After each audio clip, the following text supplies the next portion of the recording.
ಕುರ್ಚಿ ಅಲಗಾಡ್ತೀವಿ ಅಂತ ಸ್ವಲ್ಪ ಎಂ ಬಿ ಪಾಟೀಲ್ ಹೇಳಿದ್ದಾರೆ. ಎಂ ಬಿ ಪಾಟೀಲ್ ಕೇಳಬೇಕು, ನನಗೆ ಕೇಳಿದ್ರೆ ಅವ್ರ ಕುರ್ಚಿ ಏನಾಗ್ತಾ ಇದೆ, ಅವ್ರ ಕುರ್ಚಿ ಏನಾಗ್ತಾ ಇದೆ, ಮುಖ್ಯಮಂತ್ರಿ ಕಣ್ಮೇಲೆ ಇಟ್ಟಿದೆ.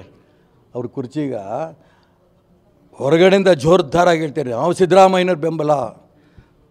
ನನ್ನ ಮನಸ್ಸಿನಲ್ಲೇ ಮುಖ್ಯಮಂತ್ರಿ ಕುರ್ಚಿ ಮೇಲೆ ಹಂಬಲ. ಅವರೊಬ್ಬರಲ್ಲ ಪಾಪ, ಎಂ ಬಿ ಪಾಟೀಲ್ರೊಬ್ಬರೇ ಅಲ್ಲ, ಯಾಕಂದ್ರೆ ಅವರು ಪಕ್ಷಕ್ಕೆ ಭಾಳ ದಿನದಿಂದ ಕೆಲಸ ಮಾಡಿದ್ದಾರೆ.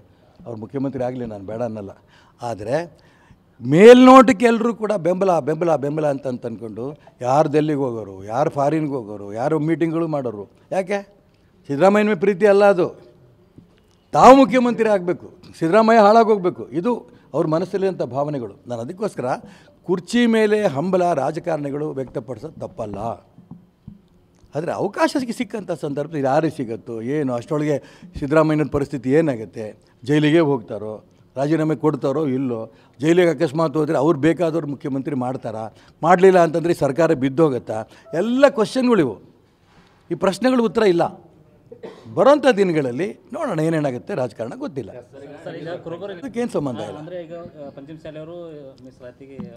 ನೋಡಿ ಇವರೇ, ಎಲ್ಲ ಸಮಾಜವೂ ಕೂಡ ತಮ್ಮ ಸಮಾಜದ ಅಭಿವೃದ್ಧಿ ಆಗಬೇಕು ಅನ್ನೋಂಥ ಯೋಚನೆ ಮಾಡೋದು ಏನೂ ತಪ್ಪಲ್ಲ.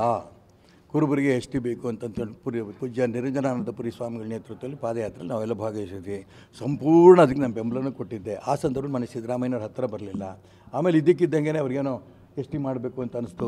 ಬಿ ಜೆ ಪಿ ಸರ್ಕಾರ ಇದ್ದಂಥ ಸಂದರ್ಭದಲ್ಲಿ ಬೊಮ್ಮಾಯಿ ರೆಡಿ ಮಾಡಿದ್ದನ್ನು ಡೆಲ್ಲಿಗೆ ಕಳಿಸಿದ್ದಾರೆ. ಸ್ವಾಗತ ಮಾಡ್ತೀನಿ, ಬೊಮ್ಮಾಯಿಗೂ ಅಭಿನಂದನೆ ಸಲ್ಲಿಸ್ತೀನಿ, ಸಿದ್ದರಾಮಯ್ಯಗೂ ಮಾಡ್ತೀನಿ.